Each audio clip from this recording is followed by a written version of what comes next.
नमस्कार मुंबईकर मित्रांनो. 26 ऑगस्ट या जागतिक महिला समानता दिनाच्या निमित्तानं डॉक्टर श्रुती पानसे यांचा एक लेख वाचनात आला होता. डॉक्टर श्रुती पानसे या मेंदू आणि शिक्षण अभ्यासक आहेत. त्यांच्या लेखाचं नाव होतं तुला काय कळतं त्यातलं. पुरुषप्रधान संस्कृतीत सातत्यानं दुय्यमतेचा अनुभव घेणाऱ्या, असमानता अनुभवणाऱ्या स्त्रियांच्या विचारक्षमतेवर कसा नकारार्थी परिणाम होतो हे सिद्ध करणारं एक संशोधन प्रसिद्ध झालंय. आपल्या देशासंदर्भात हे संशोधन काय चित्र दाखवतं? कित्येक भारतीय स्त्रियांना या असमानता आणि दुय्यमतेचा अनुभव घेण्यात काही वेगळं वाटत नाही असं डॉक्टर पानसे म्हणतात. आपल्या बुद्धीवर इथे शंका घेतली जाते हे तर जाऊ देच, आपल्याला बुद्धी आहे हे जमेला धरणं हे सुद्धा आसपासची माणसं विसरून गेली आहेत. हेही कित्येकाच्या लक्षात येत नाही. आपण करतोय ते नक्की बरोबर आहे ना हेही समजत नाही. ठामपणा नाही, त्यामुळे आत्मविश्वास नाही आणि त्यामुळे न्यूनगंड असणारच आणि तो वाढत जाणार. इथे मेंदू विकास अडतो असं डॉक्टर पानसे म्हणतात. माणूस चुकातून शिकतो.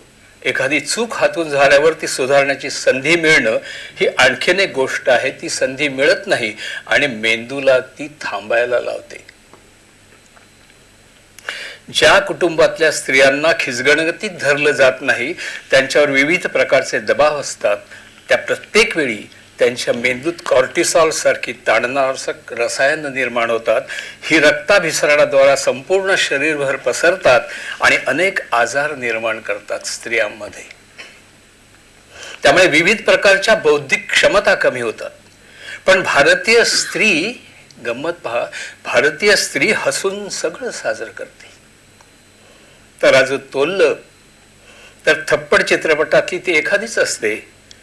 ती स्त्री स्वतःला कमी लेखण्याला जोरदार विरोध करते. ती एका तागडीत असते आणि दुसऱ्या बाजूला हसून साजरं करणाऱ्या स्त्रिया मोठ्या प्रमाणावर असतात.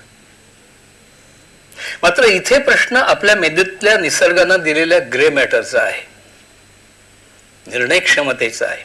हे विसरून चालत नाही.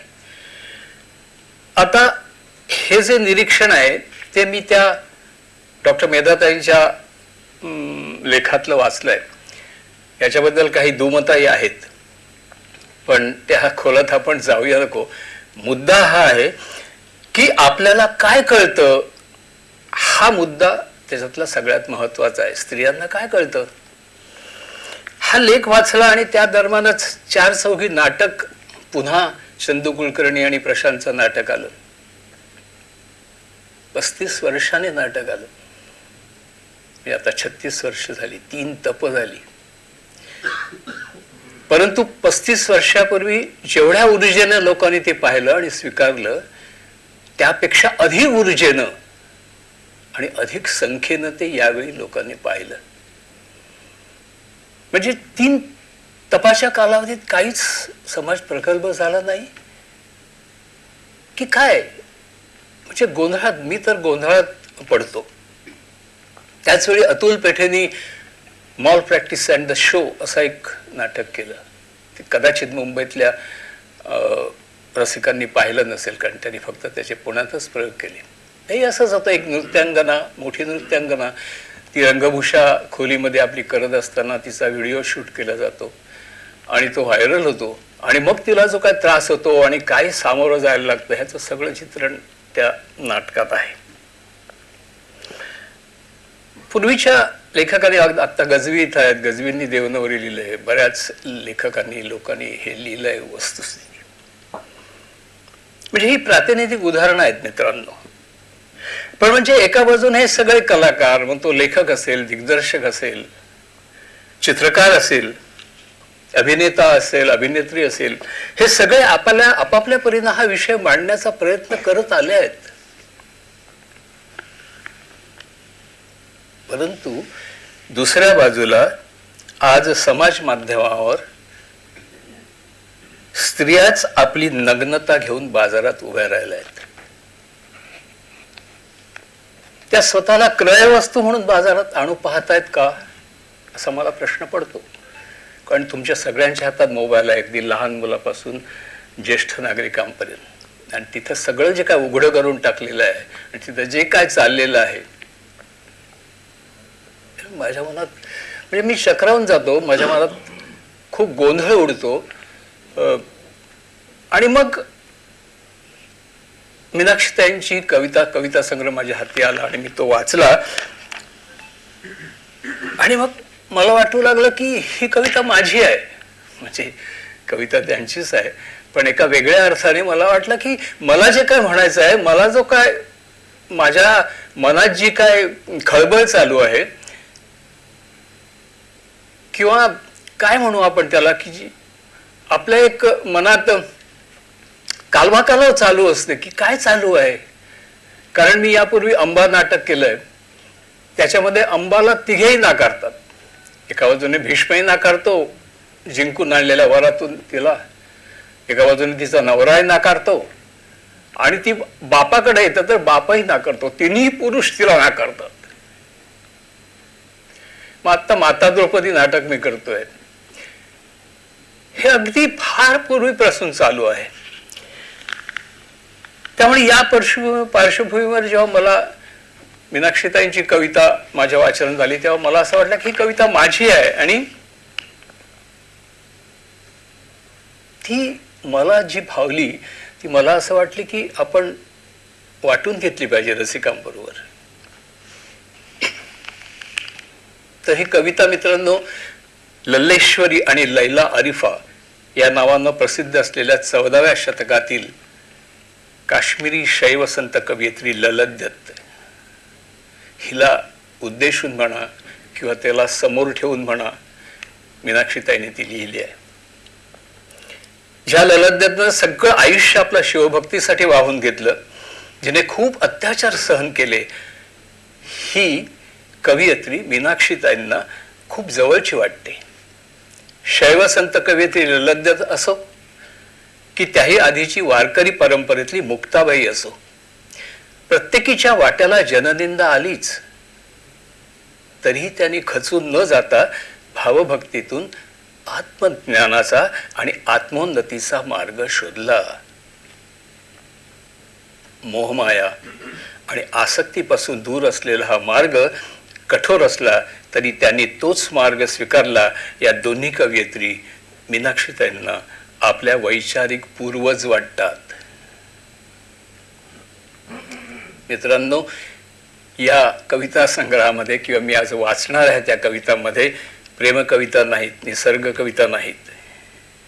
एक मात्र निश्चित आहे की स्त्रीवादी कवितांची संयत जाणीव, मी संयत मुद्दा म्हणतो कारण काही ठिकाणी खूप आक्रस्ताळीपणाने पण मांडलेले विषय आहेत, खूप संयतपणे या कवितामधून प्रतिबिंबित होताना दिसते. मीनाक्षी पाटील या कवयित्री तर आहेतच, पण त्या चित्रकार आहेत, लेखन करतात, आणि अशा कलाकारांची आजच्या या भय आणि संदिग्धतेच्या संभ्रमावस्थेच्या या काळात कोंडी होण्याची शक्यता जास्त असते कुठल्याही कलाकाराची. आज तर बाह्य वास्तवही विस्कटलेलं आहे असं माझं निरीक्षण आहे, किंवा माझंच काय सगळ्यांचंच निरीक्षण आहे. एक प्रकारच्या उद्दाम काळात संवेदनशील आणि कलासक्त कविमनाची चहूबाजूनी कोंडी होण्याची शक्यता असते, ती मला वाटतं या कवितेमध्ये किंवा मीनाक्षी त्यांची झाली असावी आणि हे सगळं निर्माण झालं असावं मला वाटतं. विशेषतः स्त्रियांच्या भावजीवनाचा, त्यांच्या जगण्यातल्या विरोधाभासी तत्वांचा अन्वयार्थ लावणे ही कठीण गोष्ट असते, आणि मित्रांनो या कविता संग्रहामधून मीनाक्षीताईंनी हा शोध घेतलाय असं मला वाटतं. सतत ही कविता वाचल्यानंतर मला जे काही आकलन झालं ते अभिवाचनातून मांडण्याचा हा प्रयत्न आहे, प्रयोग आहे. मला माहित नाही ते मला किती आकळली आहे कविता. म्हणजे उद्या गिरीशने वाचली तर तो वेगळा अर्थ लावू शकतो. निळकंठ कदम आहेत समीक्षक, त्यांनी वाचली तर त्यांना वेगळी भासू लागेल. परंतु जे जे आपणाशी ठावे ते इतरांशी बोलावे. त्याप्रमाणे जे जे मी वाचलं ते इतरांशी शेअर करावं, इतरांशी वाटून घ्यावं असं मला वाटलं. त्यामुळे हा प्रयत्न करतोय. कसा उतरलाय तो तुम्हीच ठरवायचा आहे. या कविता संग्रहात एकूण 39 कविता आहेत मित्रांनो. त्यातल्या फक्त 15 कविताच मी निवडल्या आहेत. या कवितेमध्ये मीनाक्षीताई, या कविता संग्रहामध्ये मीनाक्षीताईंनी या कविता 4 भागात मांडल्या आहेत. पहिला भाग आहे आत, दुसरा भाग आहे बाहेर, तिसरा भाग आहे आत आणि बाहेर, आणि चौथा भाग आहे आत आत आत.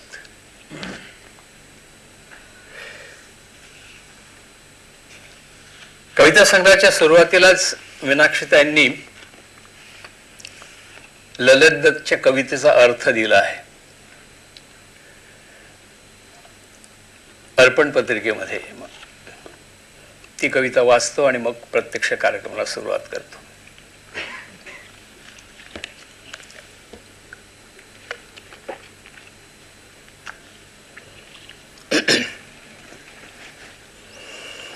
शोधत शोधत खूप भटकले,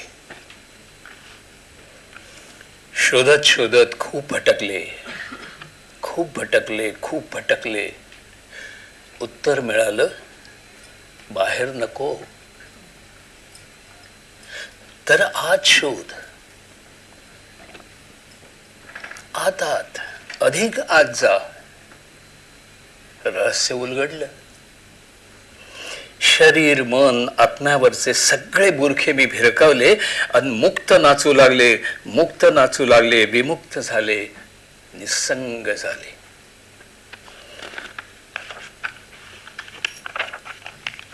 सुरू करतो.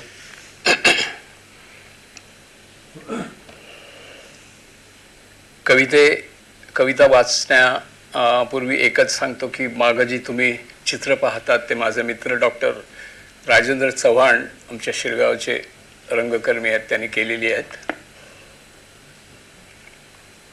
पहिली कविता आहे म्युझियम पाहायला गेलेली ती.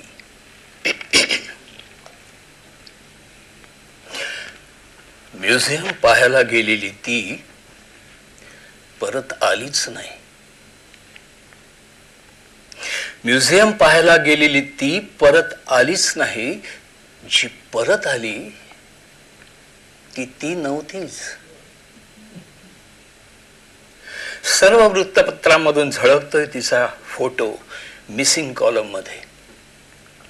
असशील तिथे निघून ये, तुला कुणीही रागवणार नाही. आई बाबा नवरा मुलं खूप खूप वाट पाहतायत. शोधून देणाऱ्याला 1,00,000 बक्षीस वगैरे वगैरे. तिच्याच फोटोच्या वर दिसतोय एक श्रद्धांजलीचा फोटो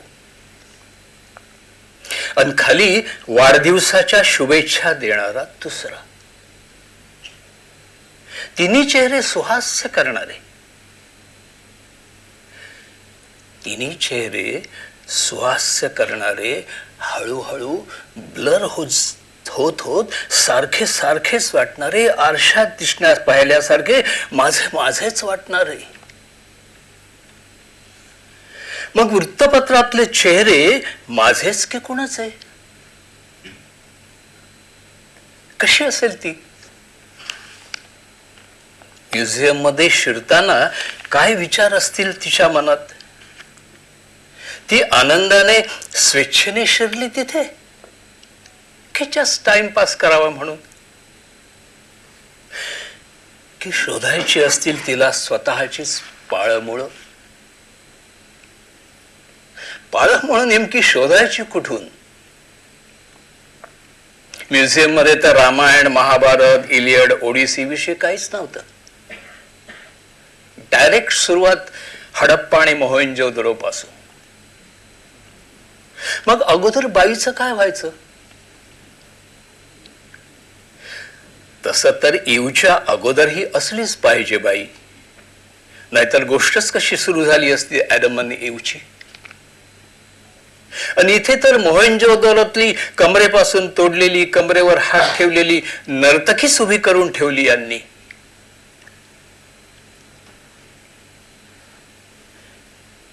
कमरेच्या खालची नर्तकी कशी असेल? सगळ्या बायकांसारखीच ती की अजून वेगळी? आणि कशावरून त्यांनी ठरवली तिला नर्तकी? तिनं संपूर्ण म्युझियम पाहिलं की अपूर्ण? ते तिलाच माहिती असणार. शेवटची दिसली म्हणे कुणाला पारिजातकाच्या झाडाकडे जाताना, तर कुणाला पारिजातकाची फुलं ज्या फुटपाथवर पडत होती तिथं.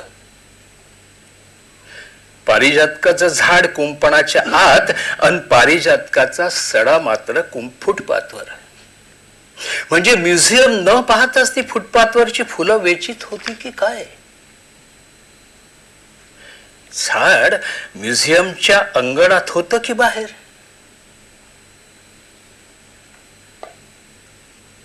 की झाडच होतं तिच्या मनातलं?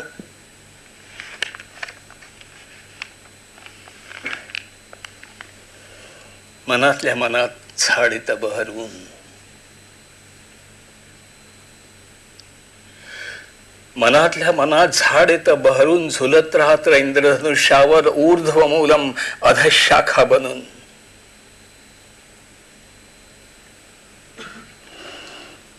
मनातल्या मनात झाड येतं बहरून, झुलत राहतं इंद्रधनुष्यावर ऊर्ध्वमूलम अधशाखा बनून.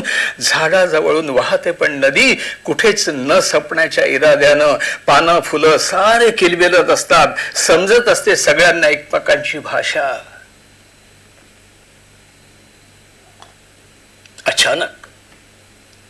अचानक बदलते फ्रेम आणि भाषेचा वाढत जातो कोलाहल. समजत नाही तिला म्युझियमच्या तिकीट चेकरची भाषा, कळत नाही तिला स्वतःलाच पाहायला का लागतं तिकीट.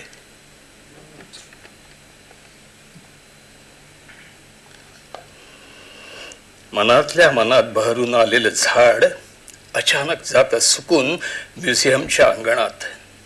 पसरून जातो थंड येलो ऑकर सर्व अस्तित्वावर. म्युझियम पाहायला गेलेली ती परत आलीच नाही. जी परत आली ती नव्हतीच. कोमात गेलेली ती.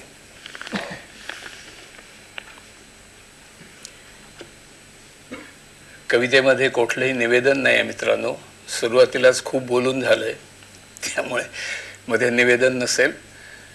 आणि मला असं नेहमीच वाटतं, कविता ज्या कवीची आपण वाचतो तेव्हा ती कविता खूप बोलत असते आणि अभिवाचनामध्ये एक ताकद आहे जी नाटकामध्ये नाही, सिनेमामध्ये नाही, की ती तुम्हाला सगळं तोंडात भरवत असते, पुढे दृश्य दाखवत असते.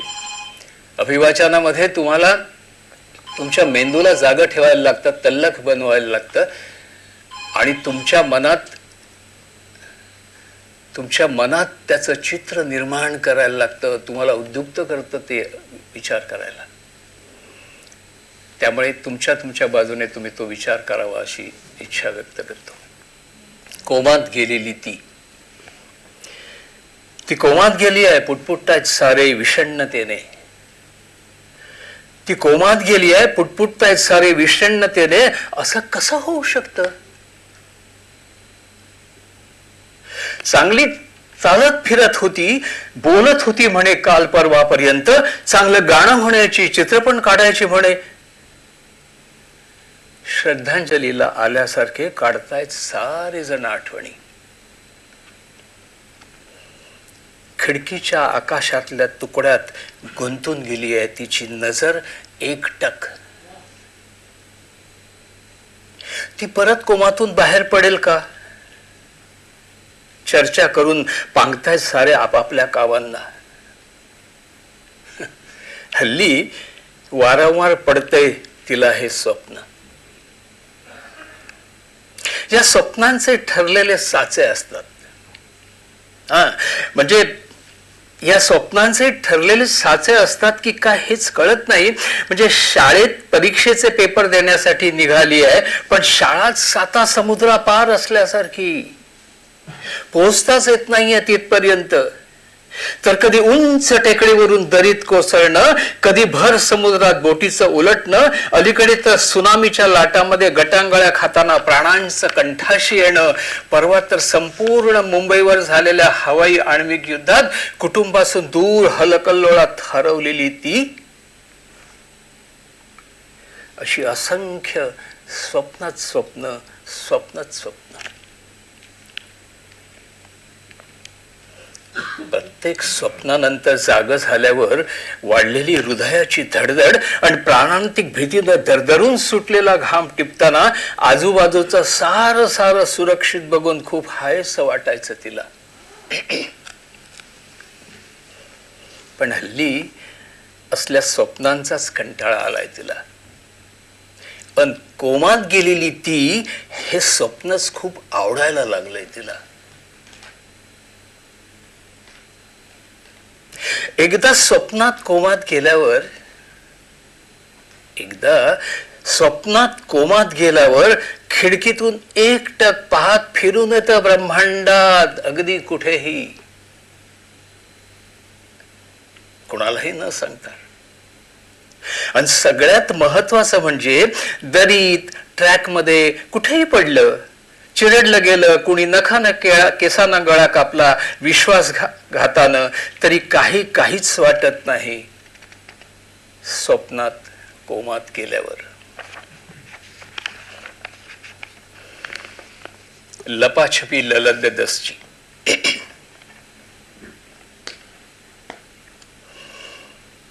तर मग असं कितीतरी काळ बसून की लपून आहे मी इथे.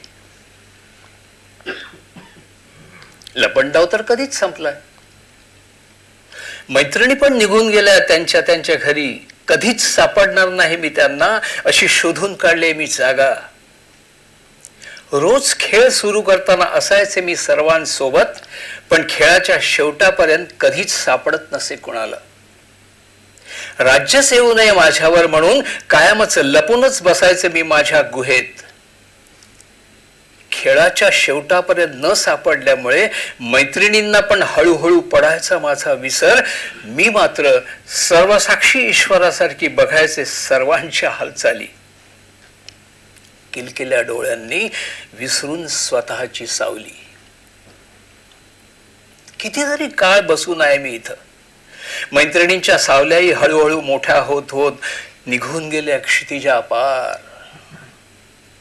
मी मात्र माझ्या गुहेत गोडूपच, गोठलेल्या वयामना सकट. पडलाय सगळ्यांनाच माझा विसर. पोहोचतच नाहीये माझा आवाज कोणापर्यंत. अदृश्य झाले मी जगासाठी, भटकते भणंग निसंग एकटी. गिळून टाकलं माझं घर या गुहेनं, गिळून टाकलं घर माझं या गुहेनं, की नव्हतंच कधी ते माझं.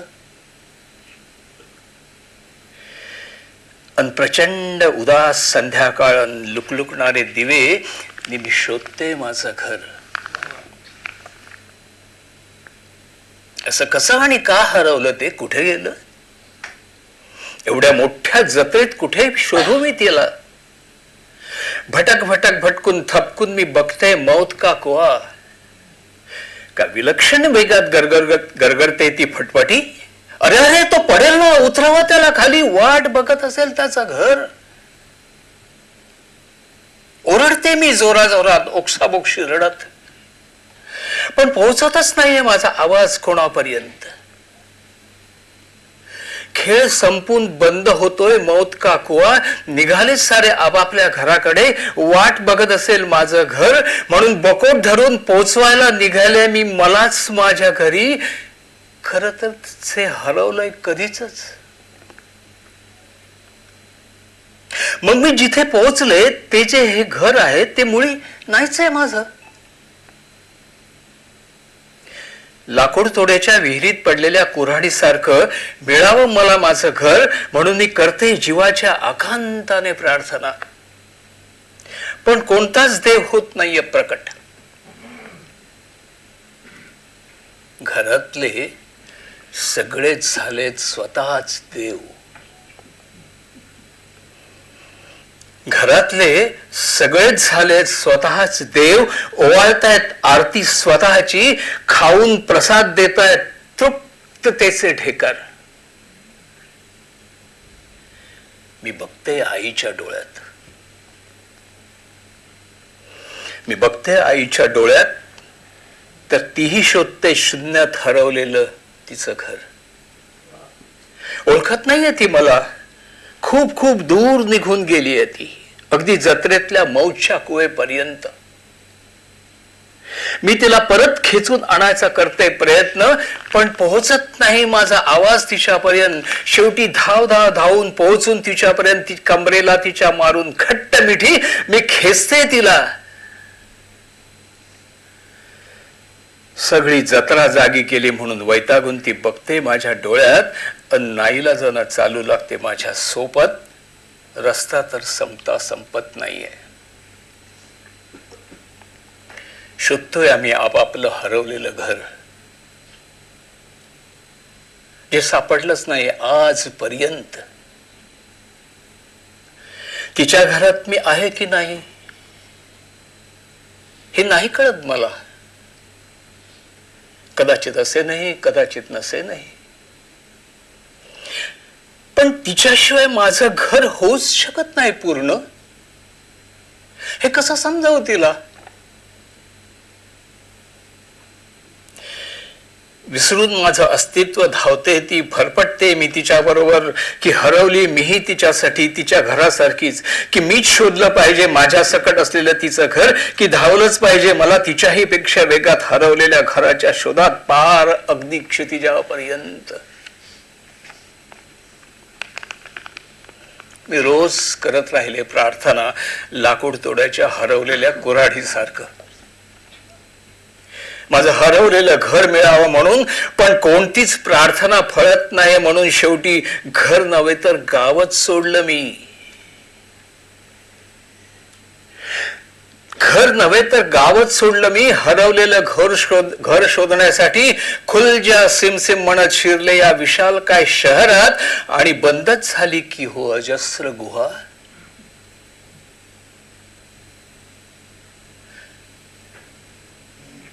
माझ्या गुहेतच ही गुहा आहे की आहे स्वतंत्र? अशा किती असतील गुहांमध्ये गुहा? सुरू झालाय पुन्हा लपंडाव. आता तर हरवलेल्या घरासकट हरवले मीही. रोज थकते शोधून स्वतःला, रोज वाचते पेपर मधल्या हरवलेल्यांच्या बातम्या. हरवलेला हरवतो एकटा, की त्याच्यासोबत हरवत असेल त्याचंही घर? पण ज्याचं अगोदरच हरवलंय घर, त्याचं काय हरवत असेल मग? त्यासाठी विचारावं लागेल त्यालाच. त्यासाठी विचारावं लागेल त्यालाच, शोधावं लागेल त्याच्याच डोळ्यात. पण हरवलेल्या डोळ्यात सापडत नसतं काही. नुसते पाझरत राहतात ते अहोरात्र, की कोरड्या ठाक डोळ्यातलं असतं ते मृगजळ.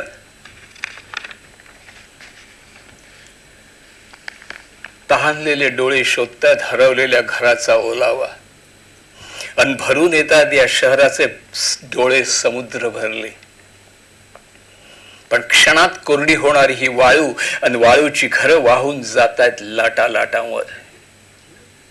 वाळूचं हरवलेलं घर पोटात घेऊन समुद्र फेकतो आठवणींचा कचरा निर्ममपणे किनाऱ्यावर. निराधार समुद्रावरून परतताना आठवत राहतो लपंडाव लहानपणचा. अंधाराचं भय घालवण्यासाठी कुठे कुठे लपून झालं त्याची गणनाच नाही. बालाजी मंदिरात कथा कल्पतरू वाचणाऱ्या म्हाताऱ्यांमध्ये रंगून कथा कथनात लपायचे बालाजी बदून आणि म्हाताऱ्या मात्र शोधत राहायच्या कथेतल्या बालाजीला गाभाऱ्यातल्या अंधारात.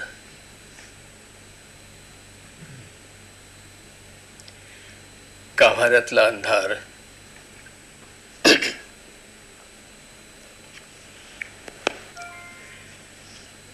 गाभाऱ्यातला अंधार, आईच्या डोळ्यातला अंधार, तिच्या आईच्या डोळ्यातला अंधार, शेजारच्या आईच्या डोळ्यातला अंधार एवढ्या लहानपणीच कसा दाटून आला माझ्या डोळ्यात. पापणी पडू न देता एकटक बघायची शिक्षा का मिळावी एवढी मोठी शिक्षा. शेजारची आजी म्हणे मीठ सांडू नये, नाहीतर डोळ्यांच्या पापण्यांनी मीठ उचलायला लावतो देव. बाप रे, किती सांडलं गेलं असेल मीठ माझ्याकडनं. जे वाहत अखंड डोळ्यातून, उचललाच जात नाही एवढी हजारो वर्षे. जरी ठेवली बापूंनी दांडी माझ्या खांद्यावर तरी खचतच नाहीये पाया कोणत्याही साम्राज्याचा. उलट रचल्याच जात आहेत मात्र नवनवीन गोष्टी नावडतीच्या अळणी मिठाच्या. आणि नाईलाजानं डोळ्यामधलं मीठ जेव्हा उतरलं जिभेवर,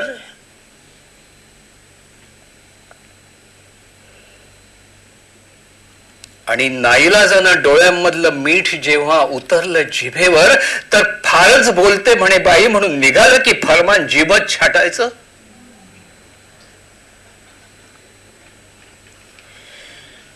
आता लपता येणार नाही या कथा कल्पतरूत, म्हणून सुसाट गाठला आईचा पदर तर पदरावरच्या छिद्रांच्या नक्षीने केला की हो घात. सुसाट घावाने झाले छिन्न भिन्न, बोल बोल म्हणता म्हणता पायदळी तोडून तुकडे गेलं सैन्य गेलं की अटके पार. शेवटी अटक मटक चवळी चटक म्हणत फोडून फोड जिभेचा ओढ घटकेचा खेळून खेळ. पाहुणी सुटली पळत, ना थांबवलं आईनं ना आजीनं ना गावाच्या मरी आईनं. ना अगदी शिवेवरच्या मारुती नाही. फारच वाईट वाटलं त्या अंधारात. उगाच मोजल्या चांदण्या आईच्या पदराच्या छिद्रातून. सारखं येत राहिलं मनात, साथ देत होतं हरवलेलं घर. पण मी बंद कान करून तुडवत राहिले वाट निबिड अंधारातून. पळत पळत मी इथं पळत पळत आले ते परत जायचं ठरवून आले होते की अजून काहीच आठवत नाही.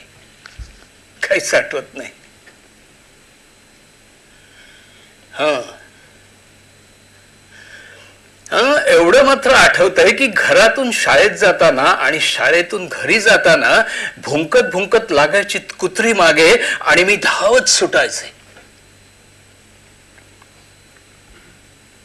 याचा अर्थ असा नाही की मी कुत्र्यांना घाबरून पळत पळत इथे आले. कारण तशी तर कुत्री असतातच सगळीकडे.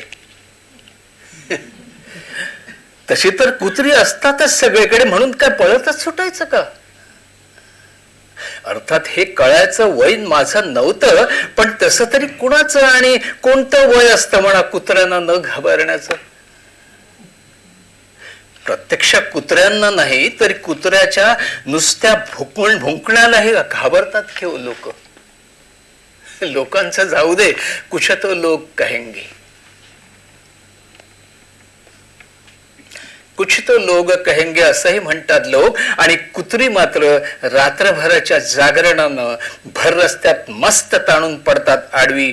आणि लोक उगाचच पहारा देत बसतात की दिवसा ढवळ्या कुत्र्यांची झोपमोड होऊ नये म्हणून.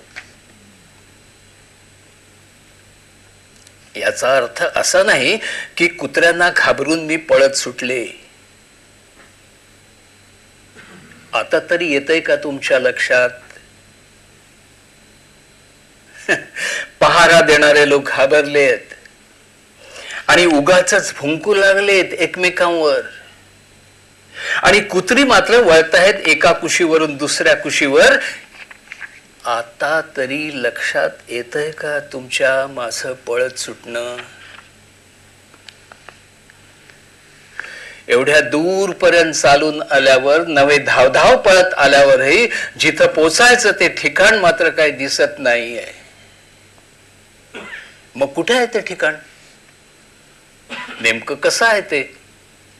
रांगता रांगता चालायला पहिलं पाऊल टाकलं, अगदी त्या क्षणापासून, अगदी त्या दिवसापासून मी धावत सुटले. आता की बाहेर बाहेर, कोणापासून, कशासाठी, कोणासाठी, कोणाकडे,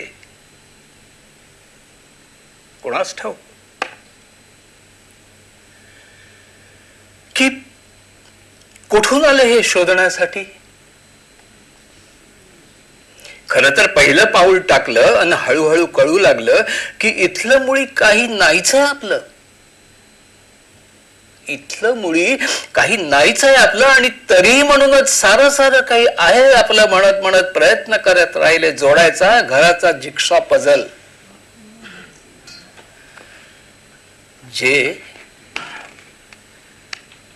जे ते मात्र उधळतच राहिले सतत सतत.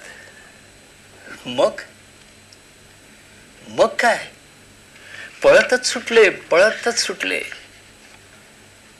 पाहत राहिले अधाशासारखं.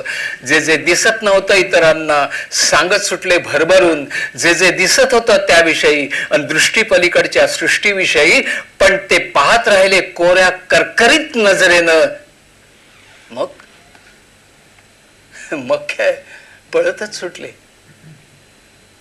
पळता पळता शोधत राहिले. माझ्या नजरेसारखी नजर खूप मागे जाऊन आले, खूप पुढे जाऊन आले, डावं उजवं वर खाली आडवं तिडवं धुंडाळलं सगळीकडे, पण नजरेचे काजवे दूर दूर पळतच राहिले. अंधार मात्र मठ्ठासारखा ढिम्म. अंधार मात्र मठ्ठासारखा ढिम्म. मग काय? पळतच सुटले. माझं सुसाट पळणं बघून मला थांबवायचा प्रयत्न करून ते सांगत राहिले मला गोष्ट ससा कासवाची. माझं सुसाट पळणं बघून मला थांबवायचा प्रयत्न करून ते सांगत राहिले मला गोष्ट ससा कासवाची, पण त्यांना हे कळत नव्हतं की मला कायमसाठी ससाही व्हायचं नव्हतं अन खासवही. कधी मला हवं तेव्हा ससा होऊन मस्त खाऊन पिऊन ताणून द्यायचं होतं झाडाखाली गारेगार, तर कधी कासव बनून गप्पा मारत मुंगीशी मस्त मजेत चालायचं होतं टुकू, तर कधी माझ्याच पाठीवरच्या गुहेत आकर्षून ताणून द्यायचं होतं गारेगार. पण ते येडबंबे परत परत तीच ससा कासवाची गोष्ट मला सांगत राहिले. मग शेवटी वैतागून मी पण सांगूनच टाकली त्यांना गोष्ट, चल रे भोपळ्या टुणूकची. मग काय? पळतच सुटले. अशी कशी तुरी देऊन निष्ठू शकते भोपळ्या सकट म्हातारी? अशी कशी तुरी देऊन निष्ठू शकते भोपळ्या सकट म्हातारी? म्हणून ते फारच वैतागून करू लागले पाठलाग. नाही म्हणजे आम्हाला मारायचं नाहीये म्हातारीला, पण काय सोकावू नये हो एवढंच म्हणत म्हणत घालत राहिले ते एकमेकांची समजूत. आमचं ऐकत नाही म्हणजे काय? खरं तर निर्णय क्षमताच तोकडी आहे होईची. ऐकत नाही ती बयो आमच्या रेडीमेड गोष्टी, खरडत बसते स्वतःच्या सत्यकथा महाकाव्य लिहिल्याच्या आविर्भावात. जास्तच बोलते हो ही बाई भाबडेपणानं. एकदाचा बंदोबस्तच करायलाच हवा हिचा. आम्हाला घाबरत नाही म्हणजे काय? घाबरलंच पाहिजे आम्हाला येणं. घाबरलंच पाहिजे आम्हाला हे ना असं म्हणून दरदरून फुटलेला घाम पुसता पुसता हिंस्रपणे गुरगुरू लागले ते. अथक प्रयत्न करूनही लागत नाही सावज हाती, म्हणून हतबलतेने ते टाकू लागले वेगवेगळे सापळे. अशा घाबरट पळपुट्या बाईला खरं तर उभंच केलं पाहिजे मेडिकलच्या पैठण बोर्डासमोर. म्हणजे एकदाच करून अनफिट लावता येईल कायमची वासलात. खात बसले ते मांडे मनातल्या मनात. आम्हाला घाबरत नाही म्हणजे काय? सुईच्या अग्रा इतकीही देणार नाही जागा आणि म्हणे घर हवं हिला घर. येडछाप घाबरट हडळ मरता मरत नाहीये. कशात असतील बरं प्राण हिचे? ते शोधू लागले तडफडून. रडता रडता ती हसू कसू शकते हडळी सारखी? खरंच खूपच घाबरायला हवंय तिनं आम्हाला. महामारीतही मरत नाही म्हणजे काय? तिच्या मरणाची वाट पाहून जीवाच्या आकांताने फारच थकत चालले ते बिचारे. आता तातडीने काहीतरी करायलाच हवं त्यांच्यासाठी. सांगूनच टाकावं का आता त्यांना? सांगूनच टाकावं का आता त्यांना की मी मेले 1000 वर्षापूर्वीच? मैं एक सदी से बैठी हूं म्हणून.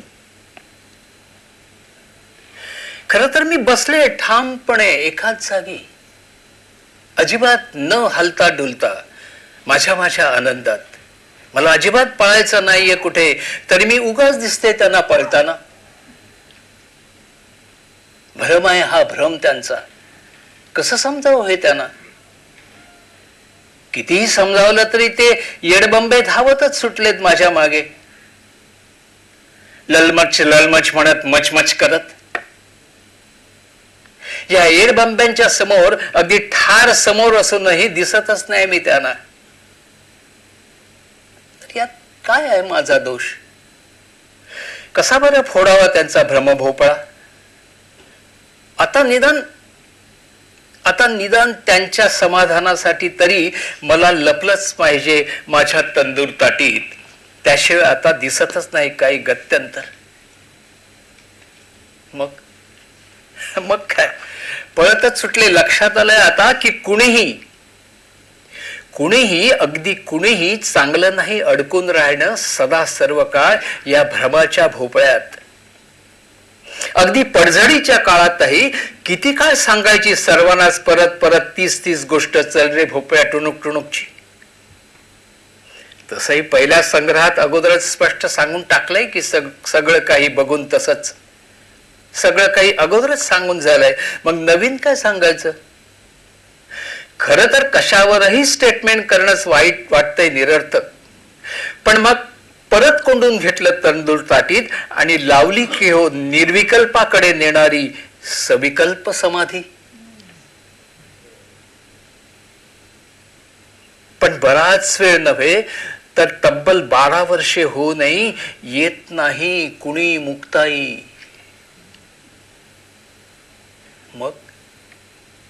मग काय? ठरवून टाकलं कुठून पळायचं. आता बस झालं पळत सुटणं. होऊन गायले पाहिजेत स्वतःसाठी ताटीचे अभंग.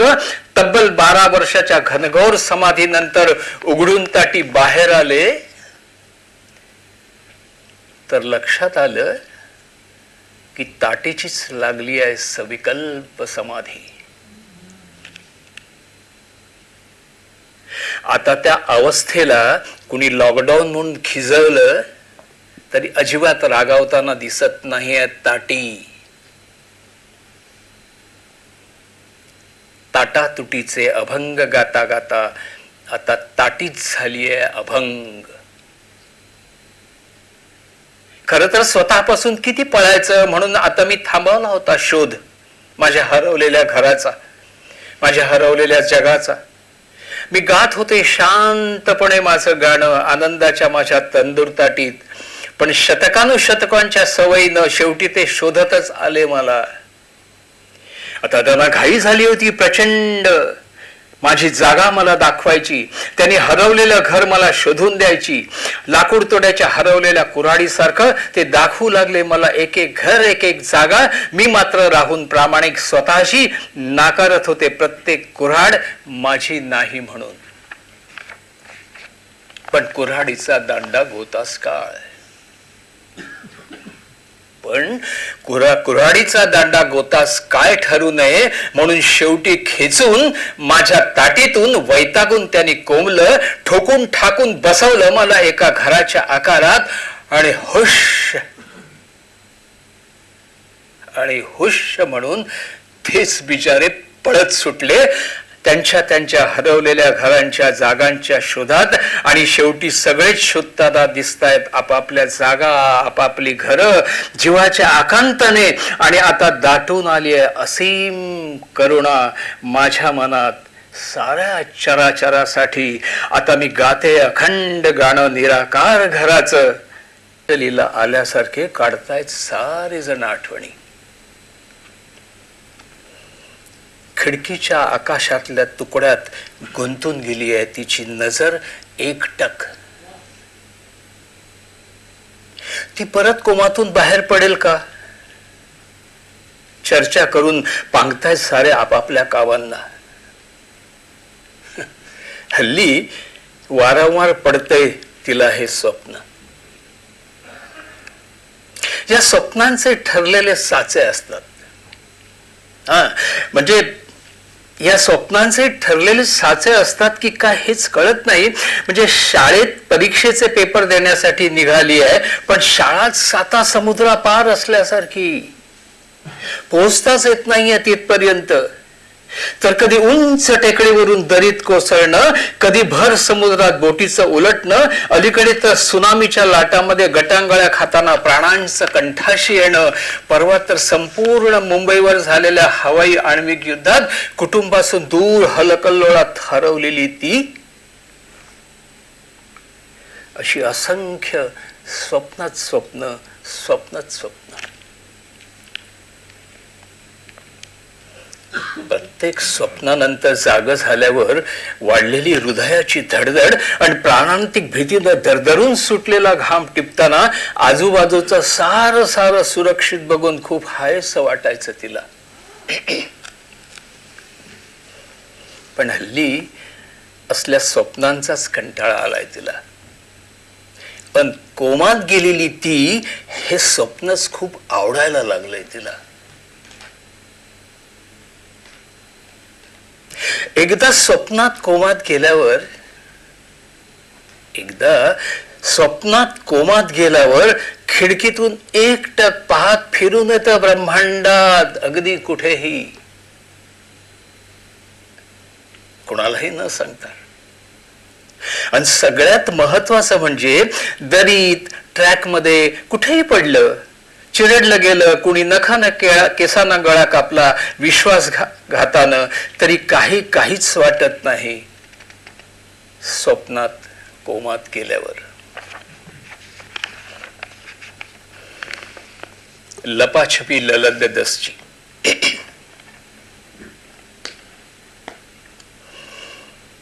तर मग असं कितीतरी काळ बसून की लपून आहे मी इथे. लपंडाव तर कधीच संपलाय. मैत्रिणी पण निघून गेल्या त्यांच्या त्यांच्या घरी. कधीच सापडणार नाही मी त्यांना अशी शोधून काढले मी जागा.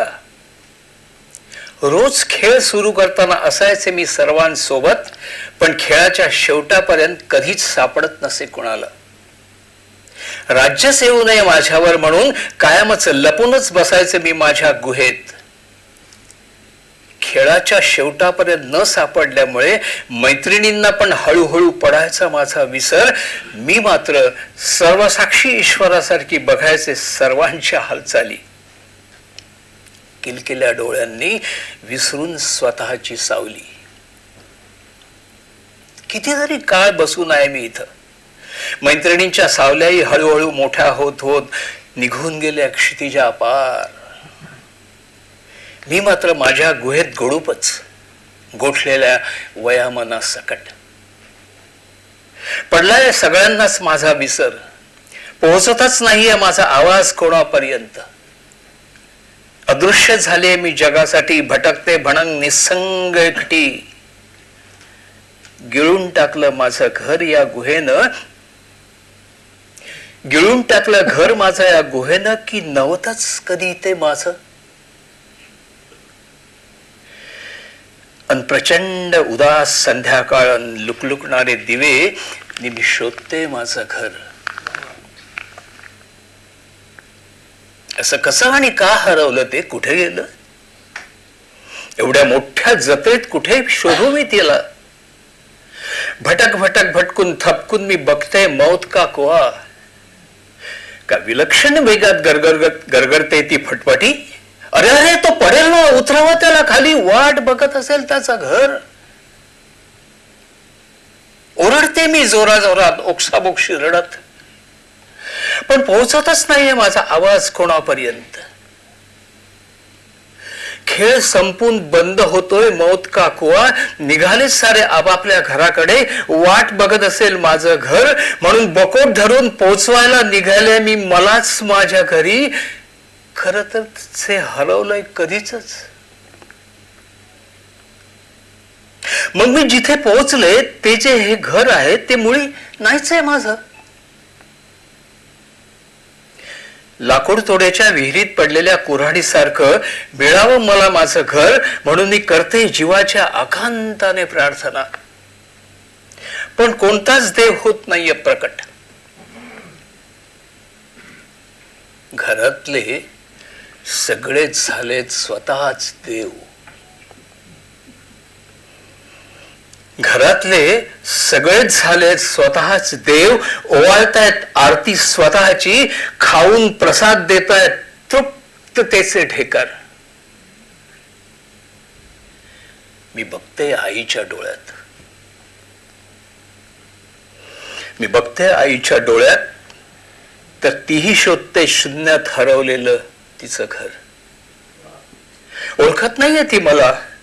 खूप खूप दूर निघून गेली आहे ती, अगदी जत्रेतल्या मौजच्या कुवेपर्यंत. मी तिला परत खेचून आणायचा करते प्रयत्न, पण पोहोचत नाही माझा आवाज तिच्यापर्यंत. शेवटी धाव धाव धावून पोहोचून तिच्यापर्यंत, ती कमरेला तिच्या मारून घट्ट मिठी मी खेचते तिला. सगळी जत्रा जागी केली म्हणून वैतागून ती बघते माझ्या डोळ्यात, नाईलाजाने चालू लागते माझ्या सोबत. रस्ता तर संपत नाहीये. शोधतोय आम्ही आपापलं हरवलेलं घर, जे सापडलंच नाही आजपर्यंत. तिच्या घरात मी आहे की नाही हे नाही कळत मला. कदाचित असे नाही, कदाचित नसे नाही, पण तिच्याशिवाय माझं घर होऊच शकत नाही पूर्ण. हे कसं समजावं तिला? विसरून माझं अस्तित्व धावते ती, फरफटते मी तिच्या बरोबर, की हरवली मीही तिच्यासाठी, तिच्या घरासारखीच. की मीच शोधलं पाहिजे माझ्या सकट असलेलं तिचं घर, की धावलंच पाहिजे मला तिच्याही पेक्षा वेगात हरवलेल्या घराच्या शोधात पार अगदी क्षितिजापर्यंत. मी रोज करत राहिले प्रार्थना, लाकूड तोड्याच्या हरवलेल्या कुऱ्हाडीसारखं. माझं हरवलेलं घर मिळावं म्हणून, पण कोणतीच प्रार्थना फळत नाही म्हणून शेवटी घर नव्हे तर गावच सोडलं मी. घर नव्हे तर गावच सोडलं मी. हरवलेलं घर शोधण्यासाठी खुलजा सिमसिम म्हणत शिरले या विशाल काय शहरात, आणि बंदच झाली की हो अजस्र गुहा.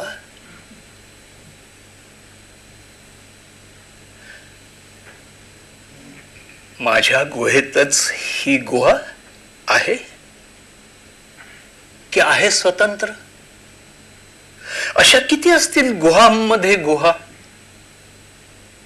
सुरू झालाय पुन्हा लपंडाव. आता तर हरवलेल्या घरासकट हरवले मीही. रोज थकते शोधून स्वतःला, रोज वाचते पेपर मधल्या हरवलेल्यांच्या बातम्या. हरवलेला हरवतो एकटा, की त्याच्यासोबत हरवत असेल त्याचंही घर? पण ज्याचं अगोदरच हरवलंय घर, त्याचं काय हरवत असेल मग? त्यासाठी विचारावं लागेल त्यालाच. त्यासाठी विचारावं लागेल त्यालाच, शोधावं लागेल त्याच्याच डोळ्यात.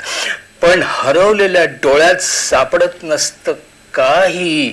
नुसते पाझरत राहतात ते अहोरात्र, की कोरड्या ठाक डोळ्यातलं असतं ते मृगजळ.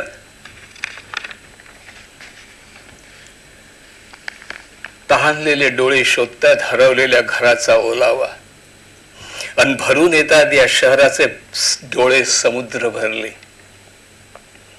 पण क्षणात कोरडी होणारी ही वाळू आणि वाळूची घरं वाहून जातात लाटा लाटांवर.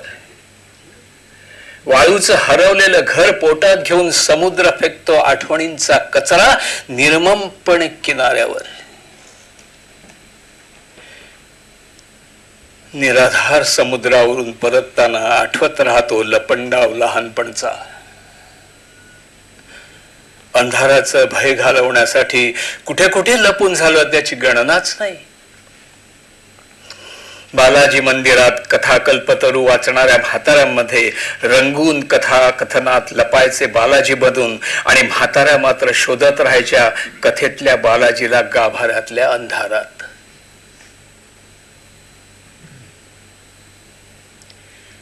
गाभाऱ्यातला अंधार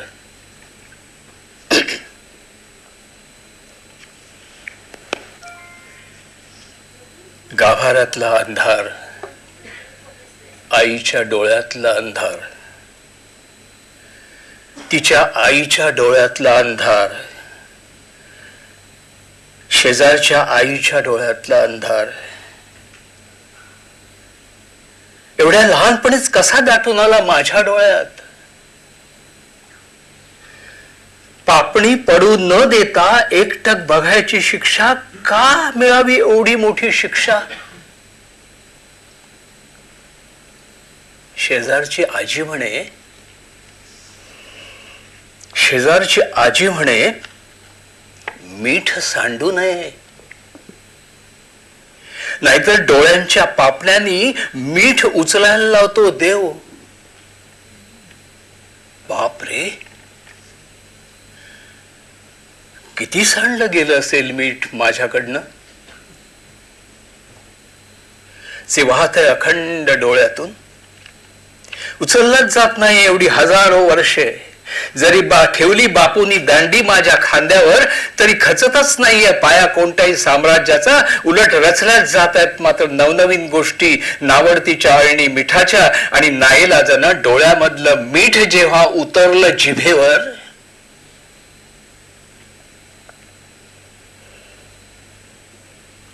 आणि नाईलाजानं डोळ्यांमधलं मीठ जेव्हा उतरलं जिभेवर, तर फारच बोलते म्हणे बाई, म्हणून निघालं की फरमान जिभत छाटायचं.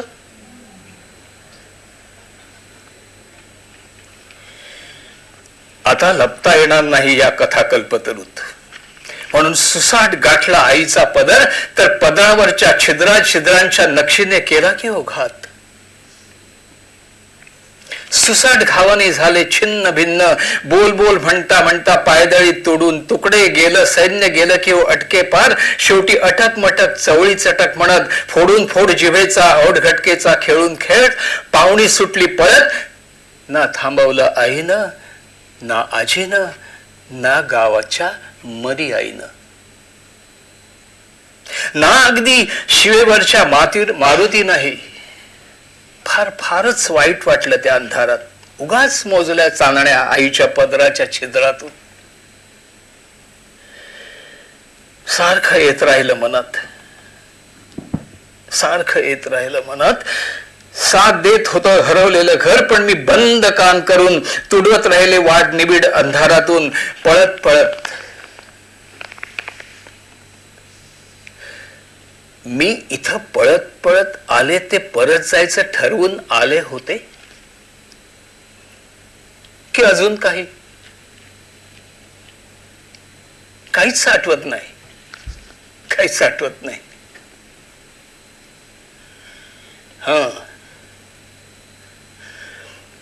एवढं मात्र आठवतंय की घरातून शाळेत जाताना आणि शाळेतून घरी जाताना भुंकत भुंकत लागायची कुत्री मागे आणि मी धावत सुटायचे.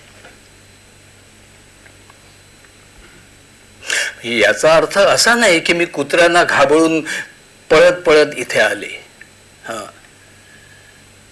कारण तशी तर कुत्री असतातच सगळीकडे. तशी तर कुत्री असतातच सगळीकडे, म्हणून काय पळतच सुटायचं का? अर्थात हे कळायचं वय माझं नव्हतं, पण तसं तरी कुणाचं आणि कोणतं वय असतं म्हणा कुत्र्यांना न घाबरण्याचं?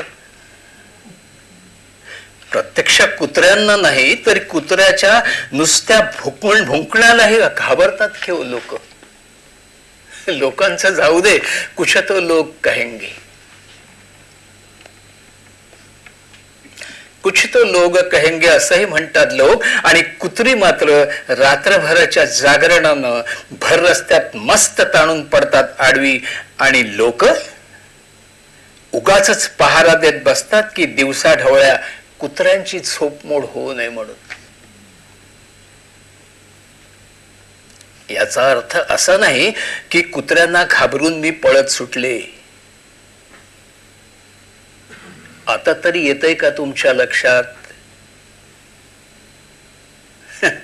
पहारा देणारे लोक घाबरलेत आणि उगाचच भुंकू लागलेत एकमेकांवर.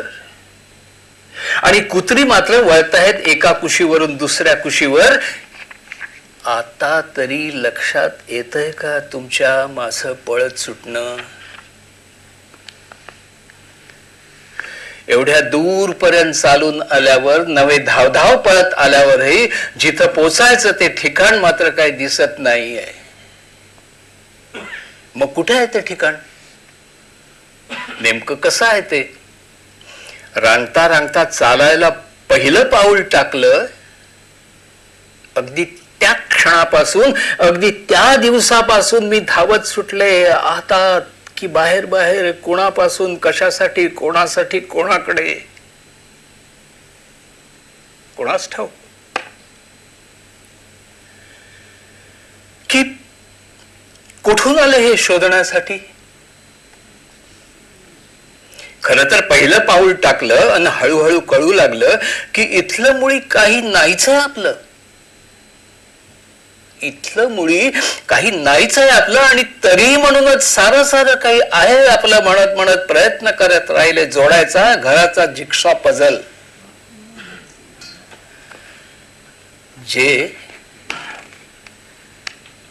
जे ते मात्र उधळतच राहिले सतत सतत. मग काय? पळतच सुटले, पळतच सुटले. पाहत राहिले अधाशासारखं. जे जे दिसत नव्हतं इतरांना सांगत सुटले भरभरून, जे जे दिसत होतं त्याविषयी आणि दृष्टी पलीकडच्या सृष्टीविषयी. पण ते पाहत राहिले कोऱ्या करकरीत नजरेनं. मग काय? पळतच सुटले. पळता पळता शोधत राहिले. माझ्या नजरेसारखी नजर खूप मागे जाऊन आले, खूप पुढे जाऊन आले. डावं उजवं वर खाली आडवं तिडवं धुंडाळलं सगळीकडे, पण नजरेचे काजवे दूर दूर पळतच राहिले. अंधार मात्र मठ्ठासारखा ढिम्म. अंधार मात्र मठ्ठासारखा ढिम्म. मग काय? पळतच सुटले. माझं सुसाट पळणं बघून मला थांबवायचा प्रयत्न करून ते सांगत राहिले मला गोष्ट ससा कासवाची. माझं सुसाट पळणं बघून मला थांबवायचा प्रयत्न करून ते सांगत राहिले मला गोष्ट ससा कासवाची. पण त्यांना हे कळत नव्हतं की मला कायमसाठी ससाही व्हायचं नव्हतं अन खासवही. कधी मला हवं तेव्हा ससा होऊन मस्त खाऊन पिऊन ताणून द्यायचं होतं झाडाखाली गारेगार, तर कधी कासव बनून गप्पा मारत मुंगीशी मस्त मजेत चालायचं होतं टुकू टुकू. तर कधी माझ्याच पाठीवरच्या गुहेत आकर्षून ताणून द्यायचं होतं गारेगार, पण ते येडबंबे परत परत तीच ससा कासवाची गोष्ट मला सांगत राहिले. मग शेवटी वैतागून मी पण सांगूनच टाकली त्यांना गोष्ट, चल रे भोपळ्या टुणूक टुणूकची.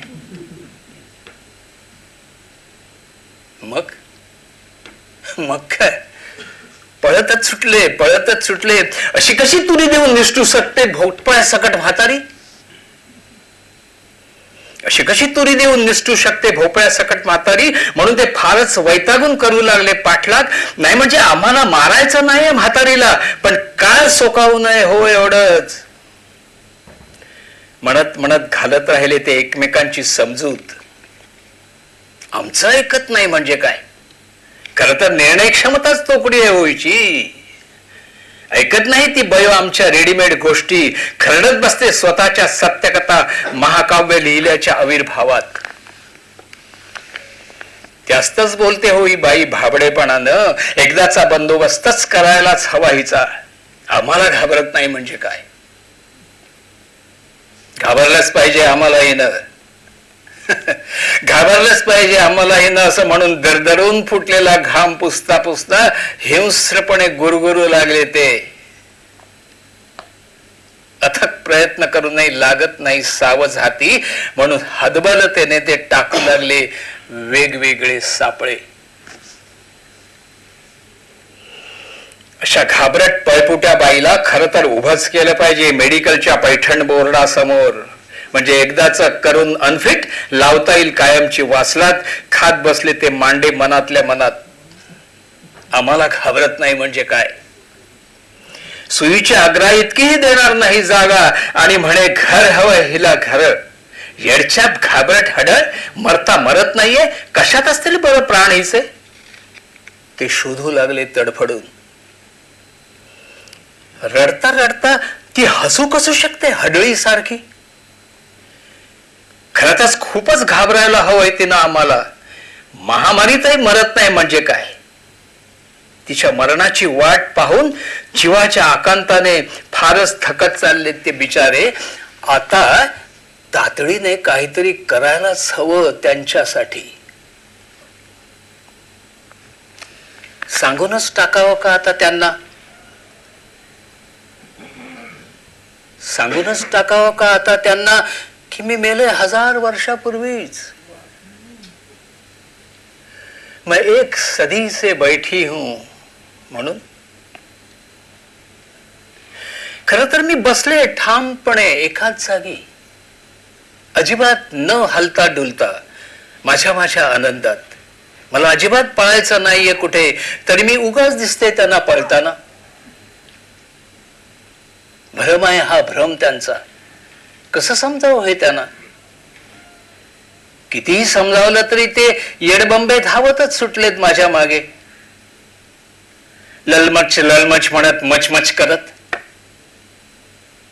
या येडबंब्यांच्या समोर अगदी ठार समोर असूनही दिसतच नाही मी त्यांना. तर यात काय आहे माझा दोष? कसा बरं फोडावा त्यांचा भ्रमभोपळा? आता निदान त्यांच्या समाधानासाठी तरी मला लपलंच पाहिजे माझ्या तंदूर ताटीत. त्याशिवाय आता दिसतच नाही काही गत्यंतर. मग काय, पळतच सुटले. लक्षात आलंय आता की कुणीही अगदी कुणीही चांगलं नाही अडकून राहणं सदा सर्व काळ या भ्रमाच्या भोपळ्यात.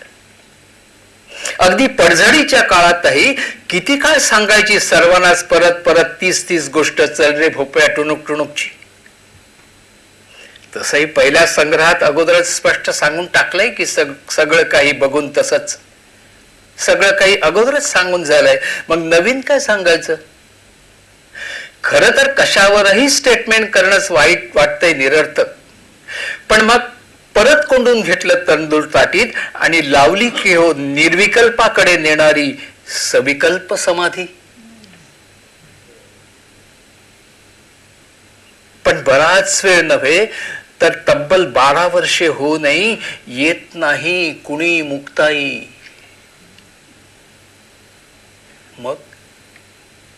मग काय, ठरवून टाकलं कुठून कुठून पळायचं. आता बस झालं पळत सुटणं.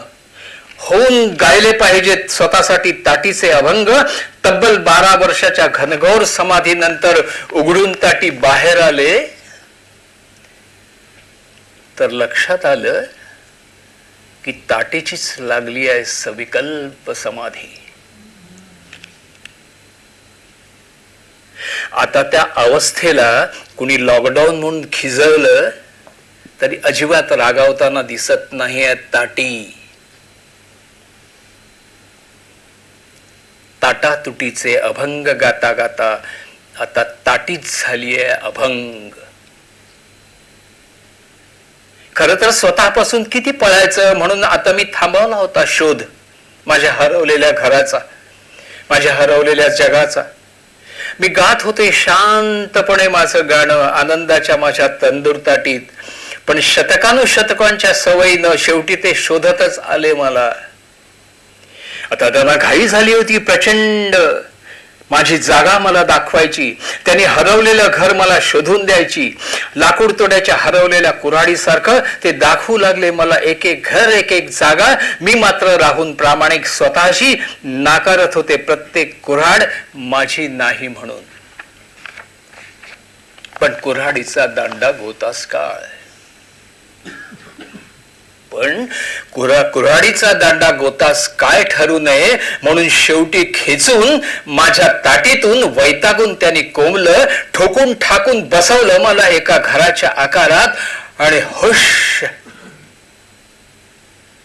आणि हुश म्हणून तेच बिचारे पळत सुटले त्यांच्या त्यांच्या हरवलेल्या घरांच्या जागांच्या शोधात. आणि शेवटी सगळेच शोधताना दिसतायत आपापल्या जागा, आपापली घरं जीवाच्या आकांताने. आणि आता दाटून आली आहे असीम करुणा माझ्या मनात साऱ्या चराचरासाठी.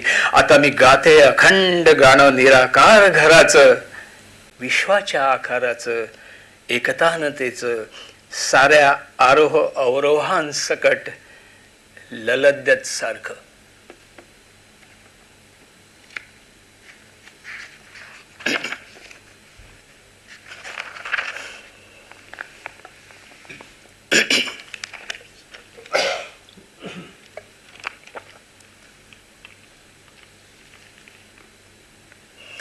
जंगल घनदाट आहे. जंगल घनदाट आहे. जे जंगलात शिरले त्यातले काहीच परत आले. जंगल घनदाट आहे. जे जंगलात शिरले त्यातले काहीच परत आले. जे काही परत आले त्यांचे महर्षी झाले. ऐकू येते कुजबुज कुजबुज, ऐकू येते कुजबूज. वाल्याने परत केली आहे जंगलात वाटमारी म्हणे सुरू. कुणी आठवण करून द्यायचा प्रयत्न केला वाल्याला त्याच्या महर्षीपणाचा तर उसळून म्हणतो टोटल मीथ. काही अख्यायिका सांगून दिशाभूल करू नका, माझा फोकस विचलित करू नका.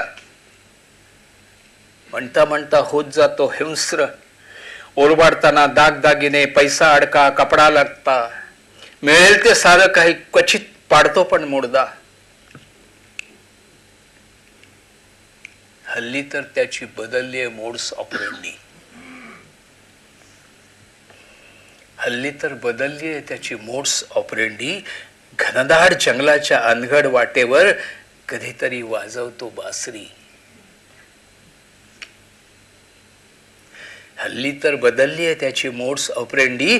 घनदाट जंगलाच्या अनघड वाटेवर कधीतरी वाजवतो बासरी. भुलतो वाटसळू त्या स्वरांनी आणि स्वतःच मोकळं करतो गाठोडं स्वप्नांचं वाल्यासमोर. अशा अनेकांच्या स्वप्नांचीच वाटमारी सुरू केली आहे त्यानं. महाराज, बाबा, महंत असं काय काय बनून.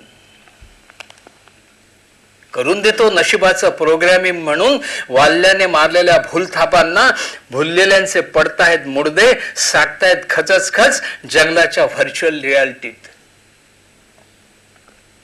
अलीकडेच जंगलातून भयंकर दुर्गंधी येऊ लागली आहे. लवकरच जंगल स्वच्छता अभियान सुरू होणार आहे म्हणतायत सारे.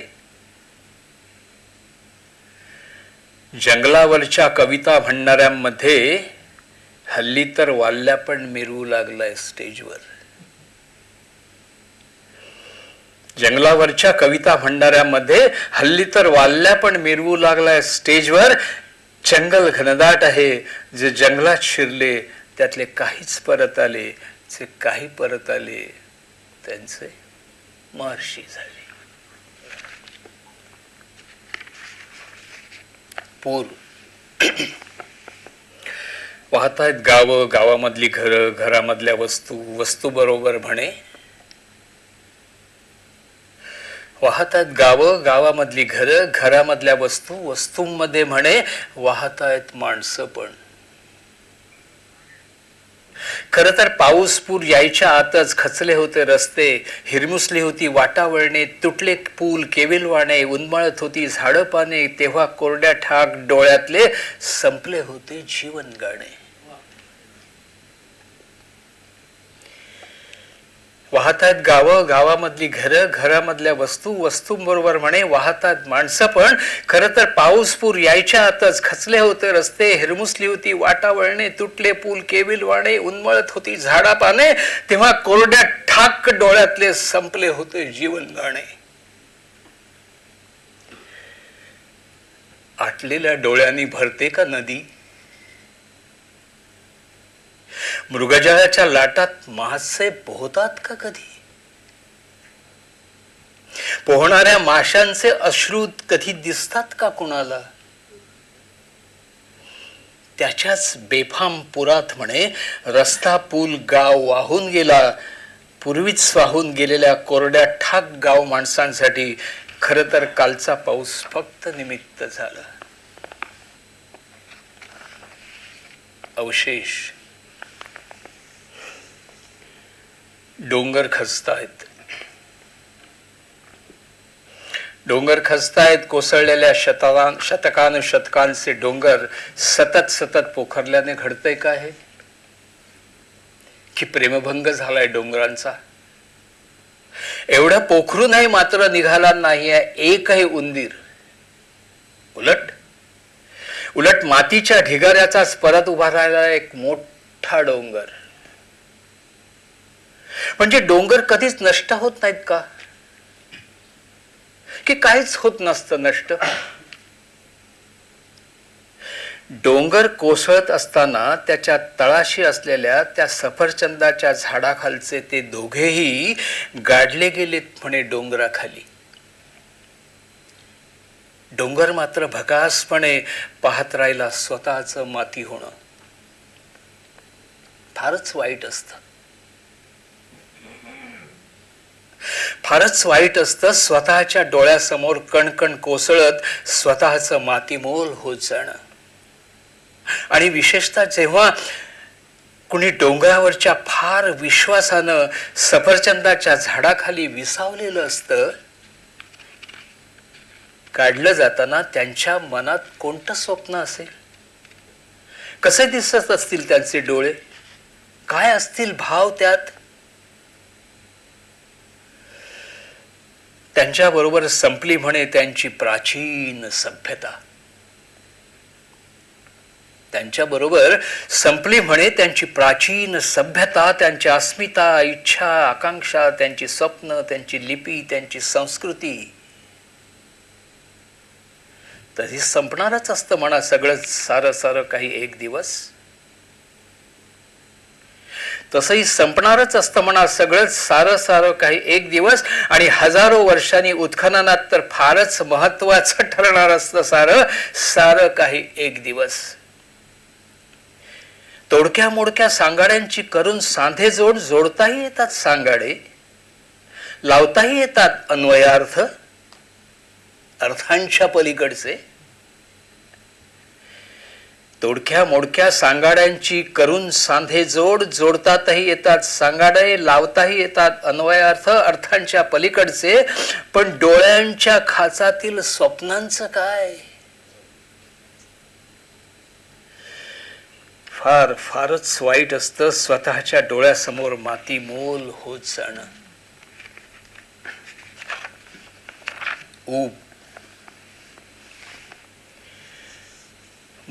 मोडकळीस आली आधी, रंग पार उडून गेलाय, भिंतीचे पापुद्रे निघून विटांची हाडं दिसू लागली आहेत, पोपडे निघालेल्या भिंतीतून झिरपू लागली ओल, वर्षानुवर्षाच्या ओझ्याने फिरलेत वासे अस्ताव्यस्त, आडव्या उभ्या जाळ्यांनी विणले चक्रव्यूह कोळिष्टकांनी.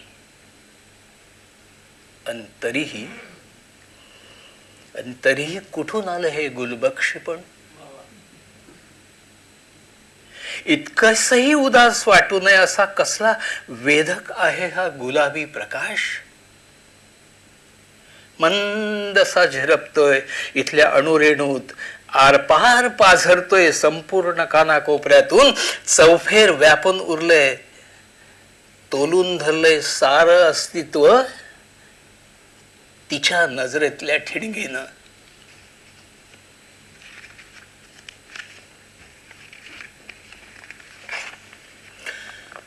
बयो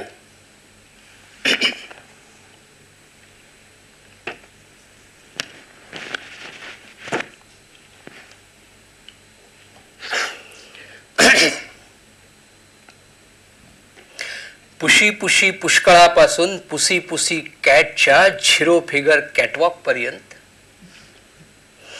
पुशी पुशी पुष्कळापासून पुसी पुसी कॅटच्या झिरो फिगर कॅटवॉक पर्यंत प्रत्येक वेळी त्यांनीच ठरवली तुझी मोजमाप. तुही चीज बडी है मस्त मस्त म्हणत ठुमकवत राहिलीस कंबर ठमीसारखी.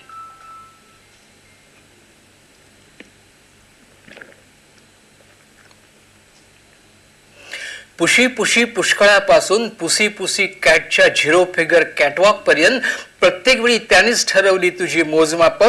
तुही चीज बडी है मस्त मस्त म्हणत ठुमकत राहिलीस कंबर ठमी सारखी. उडवत राहिलीस पॉम पॉम चिअरलीडर्स बनून त्यांच्या मैदानात. उडवत राहिलीस पॉम पॉम चिअरलीडर्स बनून त्यांच्या मैदानात. बयो खेळ कुणाचा? जिंकतय कोण? खेळवलं जातंय कोण? याचा थोडाही विचार न करता का हरवतेय स्वतःला वारंवार?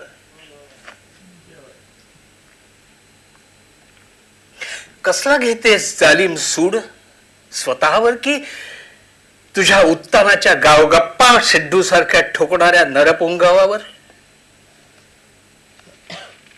त्यांच्या गाजराची पुंगी वाजलेली कधी ऐकली आहेस का तू? मग कशाला धावडतेस तोंडाची वाफ? स्वतःच्या राखेतून उडत नसतो कधी फिनिक्स. मीच आहेत ग सगळ्या मीच. एवढी कशी तू मस्त मस्त, एवढी कशी तू मठ्ठ मठ्ठ, एवढी कशी तू लठ्ठ खाष्ट चविष्ट, एवढी कशी तू बारकी शेलाटी कायमच रेशमी वांझ गर्भारशी. एवढी कशी तू मस्त मस्त, एवढी कशी तू मठ्ठ मठ्ठ, एवढी कशी तू लठ्ठ खाष्ट चविष्ट, एवढी कशी तू बारकी शेलाटी कायमच रेशमी वांझ गर्भारशी. बरुळ दे त्यांना वाटेल ते, बघू दे कोणत्याही भिंगातून फुटो त्यांचा भिंगा, उडो त्याच्या काचा. नाचू नकोस आता कोणासाठी, ना वीरूसाठी ना गब्बरसाठी. फक्त नाच स्वतःसाठी.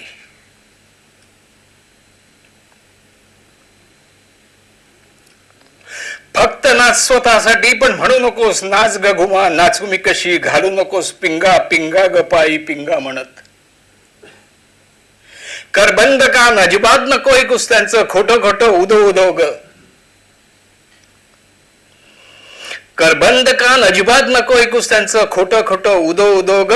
अहिल्या, द्रौपदी, सीता, तारा, मंदोदरी तथा त्राटिका, शूर्पणखा, सबला, अबला, महामाया, निर्भया.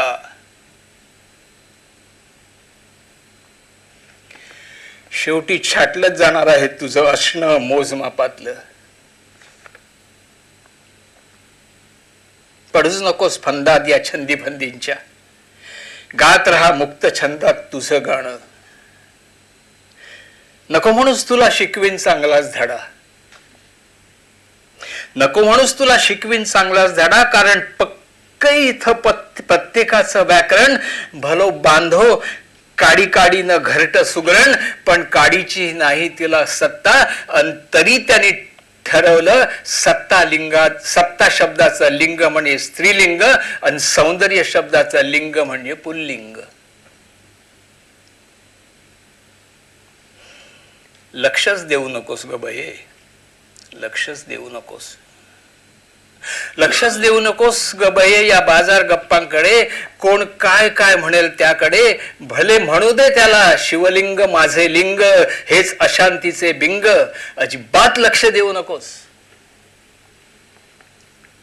अजिबात लक्ष देऊ नकोस या भाकड कथांकडे. कारण खरं हेच शेवटी तू येडी ते येडे, सगळा येड्यांचा बाजार. एकमेकांवरच्या कुरघोडीत म्हणे विठ्ठल तो वेडा कुंभार. अन म्हणे नेहमीप्रमाणे रखमाय रुसली, कोपऱ्यात बसली.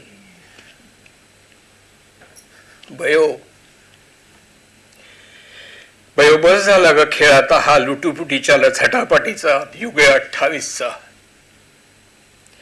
बयो बस झाला ग खेळ आता हा लुटुपुटीच्या झटापटीचा युगे 28चा. 24 36 इंचाचा कितीही मोजलं तरी उरशीलच की दशांगुळ.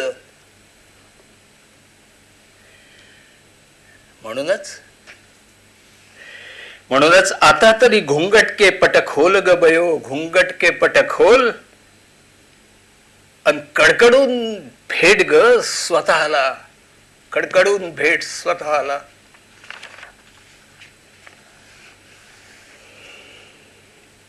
काहीच विशेष वाटत नाहीये मला, काहीच विशेष वाटत नाही मला या आकार निराकाराच्या लढाईत. म्हणजे अगदीच नीट बघितलं तर आकाराच्या बाहेरच असतो की निराकार. आणि लोक शोधतायत, भांडतायत, संपवतायत एकमेकांना आकार निराकाराच्या निकराच्या लढाईत.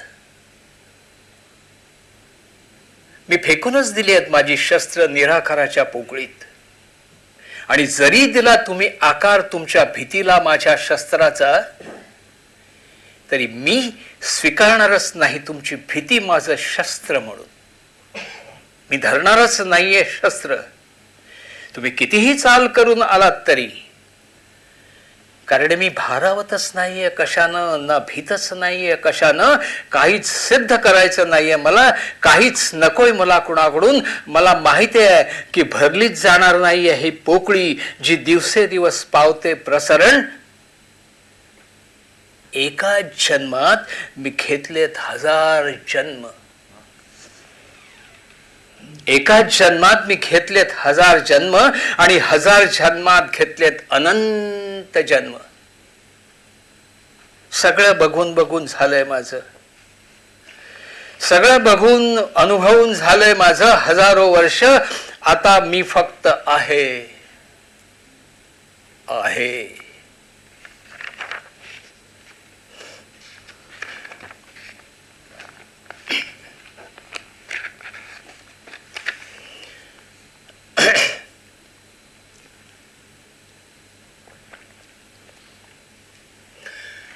मित्रांनो, 2500 वर्षांपूर्वी सिद्धार्थ गौतम बुद्धानं शांततेचं सूत्र जगापुढे ठेवलं.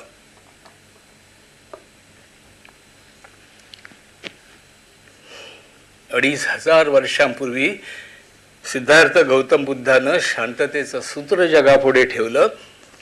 माणसानं ते अजूनही कृतीत आणलेलं दिसत नाही.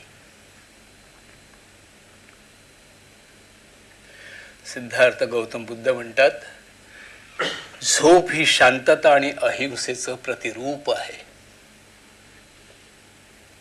झोप ही शांतता आणि अहिंसेचं प्रतिरूप आहे. ती माणसाच्या अमर्याद महत्वाकांक्षेला किमान काही काळ तरी थांबवू शकते.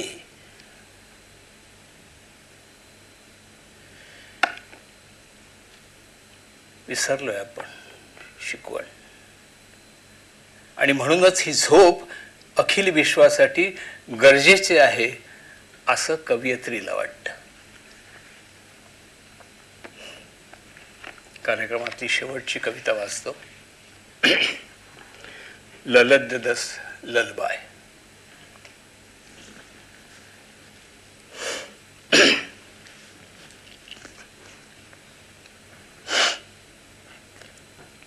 मेल, फिमेल, लेस्बियन, गे.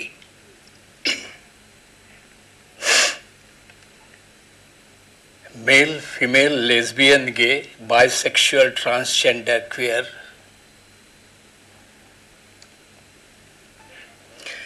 Male, female, lesbian, gay, bisexual, transgender, queer. दगड धोंडे माती सारे चराचर.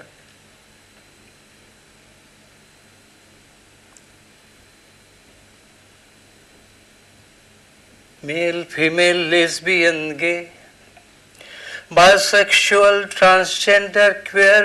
दगड धोंडे माती सारे चराचर. केवढी दुःखाची गलबत, केवढी दुःखाची गलबत, प्रत्येकासाठीच गलबलून येत.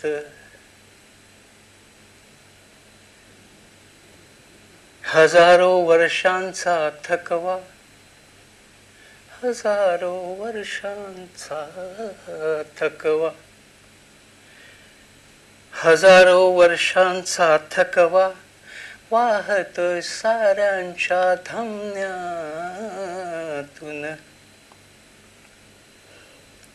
हरवली झोप युगायुगांपासून, हरवली झोप युगायुगांपासून.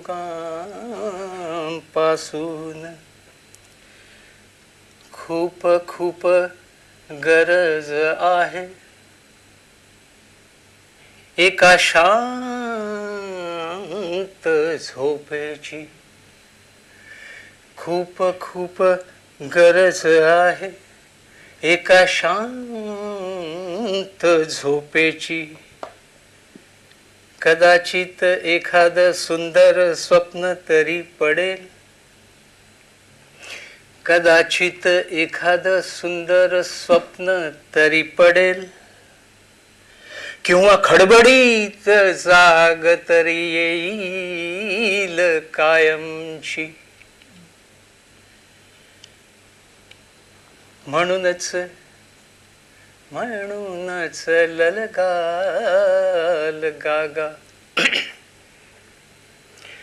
ललगाल गागा, ललगाल गागा, ललगाल गागा, ललगाल गागा गा गा गा गा गा गा. ललद्दस ललबाय, ललबाय, ललद्दस ललबाय. गा या अखिल विश्वासाठी, गा या अखिल विश्वासाठी.